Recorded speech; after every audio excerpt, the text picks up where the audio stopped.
près de 10 jours. Alors j'étais en avril, j'avais été côté ukrainien. Là, j'étais avec les troupes russes. Deux enseignements.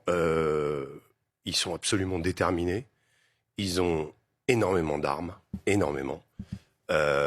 Il y a des chars. Vous pouvez me laisser terminer, s'il vous plaît? Merci. Je pose plus question, les Russes ou les Ukrainiens?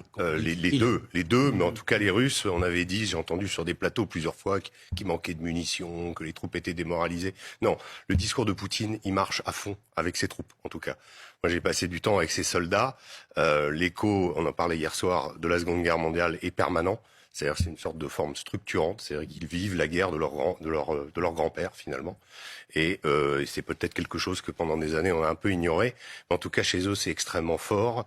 Ils sont absolument déterminés et c'est un enfer. Ce que je veux dire, c'est quand j'entends des propos comme celui de Monsieur Ménard nous dire on va y aller, on va continuer. Moi je n'ai pas envie qu'on vive en France que j'ai vécu pendant 10 jours. C'est-à-dire vous êtes sur une ligne de front, c'est Verdun. Quand vous dormez, vous êtes réveillé par des obus parce que votre fenêtre a été soufflée. Donc du coup, vous êtes en train de calfeutrer la fenêtre parce qu'il fait moins 15 dehors. Donc c'est des gens, ça c'est ce que j'ai vécu à mon petit niveau pendant quelques jours avec eux. Si vous voulez, ces gens-là vivent ça en permanence.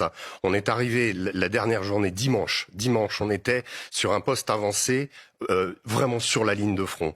Le soldat, le sergent qui nous recueille à ce moment-là, parce qu'on est obligé de courir pour aller dans cette position, nous explique que ce matin... Là, vous étiez avec les Russes. Hein. J'étais avec les Russes. Il nous explique que ce matin, ils ont perdu 3 hommes.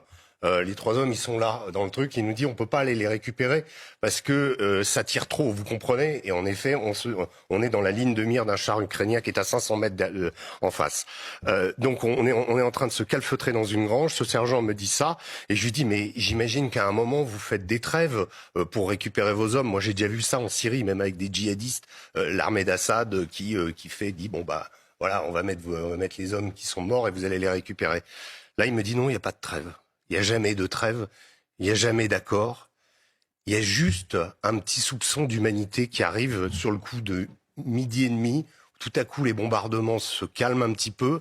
Et je lui dis, mais c'est parce que c'est la pause déj, vous faites un... Il me dit, oui, effectivement. Il me dit, mais en gros, faut pas le dire à nos responsables. Enfin, en gros, c'est un truc qu'on a décidé sans se parler.